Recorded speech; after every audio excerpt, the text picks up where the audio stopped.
Good morning. I'd like to begin this morning by thanking Wayne Thusch, our board moderator, for stepping in for me last week and offering a very timely and valuable message. Wayne, thank you very much. I begin my days with a practice, somewhat like meditation. I get up in the morning and I cook me up a good old pot of coffee. And I take a carafe of coffee and I go sit in my pondering chair and I try to be still. Very often I get to the point where I try to be so still and so at one with myself and my core that I can feel my heartbeat, that I feel the pressure in my lungs as I breathe. Sometimes I get really deep into that. Like the other morning, I actually heard my face create wrinkles. Not really, but I might have had to go on for a moment. It was during one of my morning pondering sessions, meditations, that I was fed the message for this morning. I'm going to suggest that when I'm finished with this sentence or two sentences, that you punch pause on your device and grab a pencil and paper. And the reason I'm suggesting that is as I was fed this information, as it came into my awareness, I kept thinking, whoa, that's a whole talk. Whoa, that's another whole talk. I could break this down into like several weeks. But something inside of me kept saying, no, it's supposed to all go together. And it's a lot. But there's a continuity to the message this morning. So, as you hear something, hit pause, write it down. Because if you ponder it too long at that moment, you'll miss the next thing. And there are a lot of different things. I don't usually have notes. Today I have notes. I've got 11 words written down. Because I think there are about 11 different facets to this talk, different themes. So go ahead and hit pause. Get a pencil and paper if you like. Or maybe you'd like to watch the video a couple times. So I think there's some really important information this morning. I'm going to talk about, I think I'll call my talk, how are we coming with this transformation thing we're all experiencing? How's that working? You know, as a church community, over the years, up until the Ides of March this year, I liked to think that as we came together, we felt this warm and fuzzy thing that we call community. But when you say the word transformation, transformation means change. And my friends, change is not warm and fuzzy. Change is very, very, very uncomfortable. I heard it said once years ago that for the most part, people only change when the pain of where they're at becomes greater than the fear of the unknown. And don't we have a lot of unknowns today? But I think the very first step, the first thing that we need to look at as we do experience transformation is awareness. I think that's the foundation of change, the foundation of transformation. And up until the Ides of March for the last 5 years, we've started every service. The first thing on the order of the service says the sacredness of awareness, of expanding that awareness.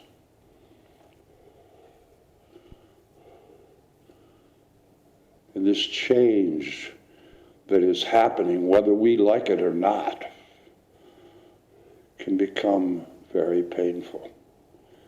It actually causes suffering, sort of. A lot of suffering in the world today.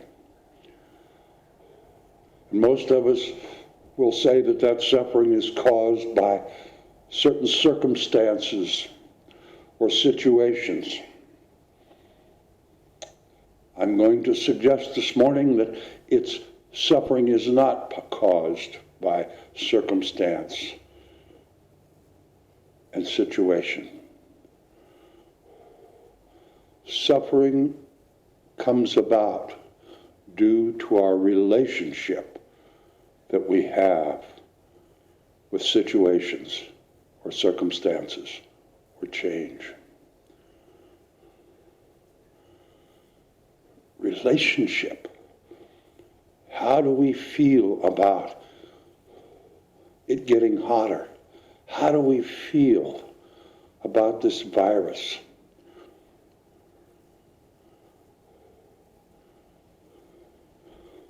Our entire lives are influenced, created. We are the sum total of all of the relationships we have to every situation, every circumstance, every experience in our lives.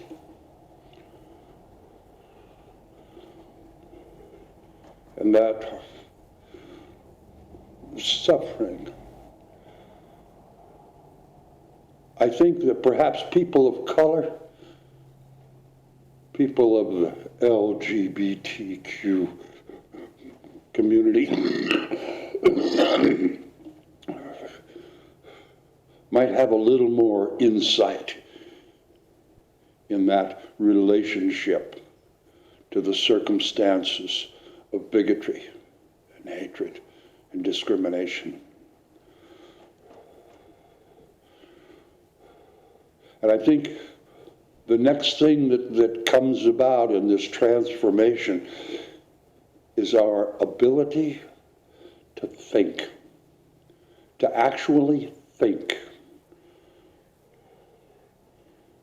So many times we transpose or use the same meaning for brain and mind. I don't think they're the same at all. They're in two different dimensions. Our brains are amazing processors. Amazing.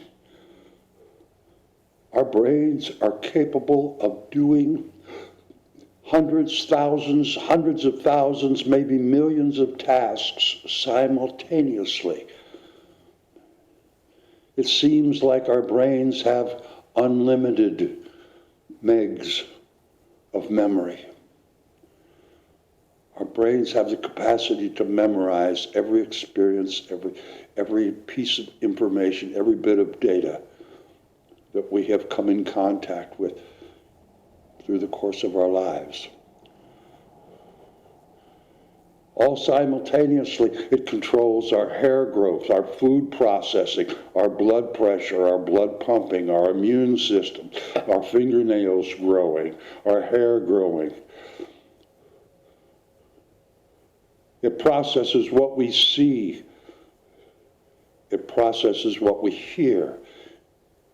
It takes our memory bank of speech and vocabulary and lets us spew forth. Maybe sometimes wisdom and sometimes real stupidity.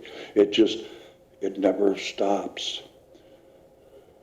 And at the same time, it has the capacity when things are wild, crazy, harmful, to shut down everything that requires energy and focus, all on a default mode, all on danger, danger. Houston, we have a problem. Everything shuts down and ladies can pick up a car and throw it off their kids. We can run faster than we ever thought we could run. And then, when the danger is past, when that requirement is past, begins all these simultaneous functions again. Not because we think it to, it just does. But thinking, that's different. Real thinking is done in an unseen realm that people call mind. We can't really define mind. It's like this sea, this dimension that has no limits except our own imaginations, our own self-imposed limits. It has infinite knowledge and wisdom, infinite possibility. And we can go to this place called mind and think and ponder and question. We can think about our relationships. And when we begin to look at these relationships and we expand our awareness to see how much control we have over these relationships, there's a word that comes into mind called commitment. I think about this a lot.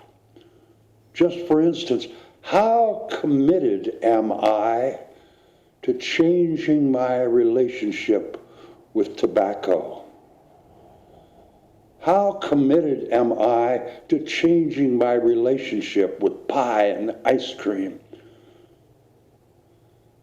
How committed am I to enhancing my relationship and my awareness of my relationship with abundance and prosperity? How committed am I to understanding and changing my relationship with the homeless or the impoverished? How committed am I to changing my relationship to my disappointment by the hate and the fear that seems to be running rampant through our country, through our world? How committed am I to changing or expanding my awareness to all the marvelous, unbelievable, fabulous things that people are doing in this world to come together for the good of the whole? How committed am I to seeking that out and joining with it?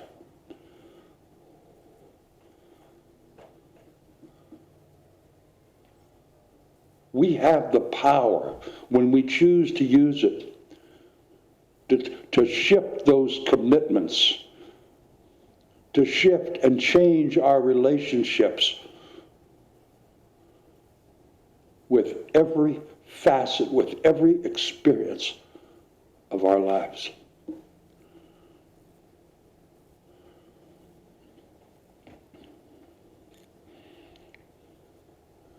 Change It's happening all around us.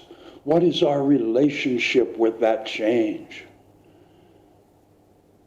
It's got to be uncomfortable. That's how we've trained ourselves to resist change.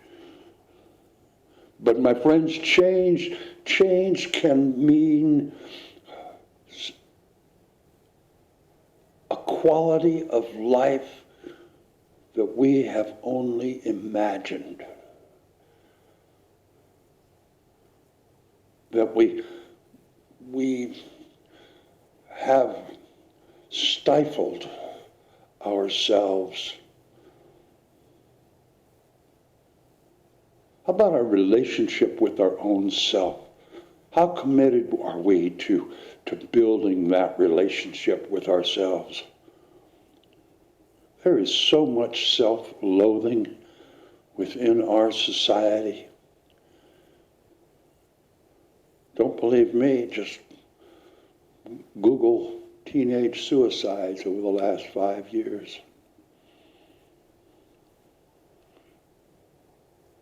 We are told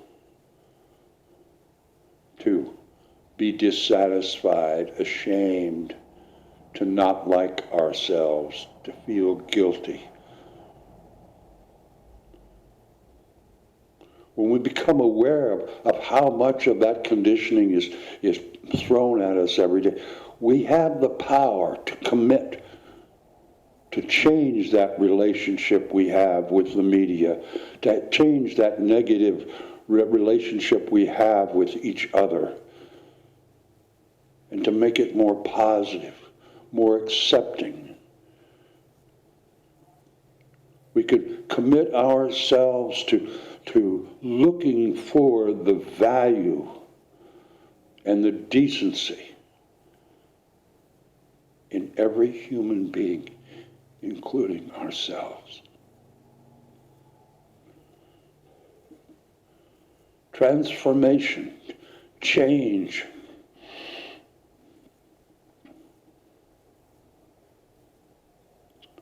The process of transformation is not warm and fuzzy. Sometimes it can be terrifying. But my friends, when we expand our awareness and learn to think of every experience we have as a relationship with our thinking, how do we feel about it? We will transcend that fear of the unknown. We will change. And when we change, when we experience transformation, the result is our consciousness change. Consciousness, the power and the energy that controls our thoughts, our actions, our words. When that consciousness changes and is elevated, we experience something far more wonderful than warm and fuzzy.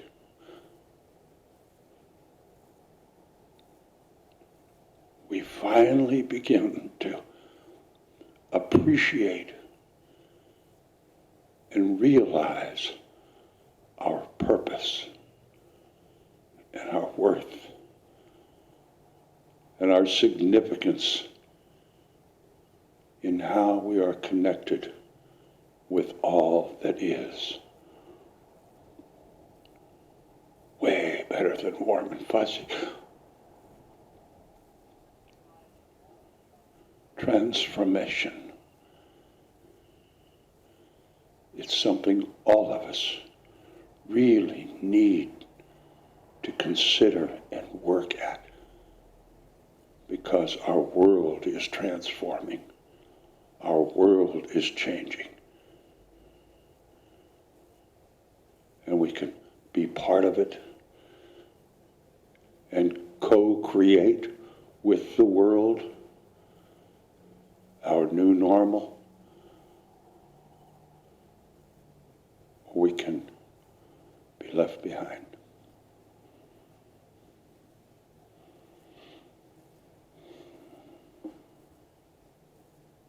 Our purpose, our value, the purpose and value of all that is, to expand our awareness,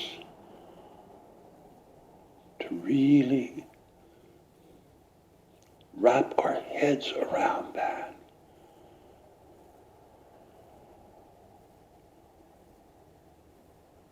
It leaves me in a state of awe. So much better than warm and fuzzy.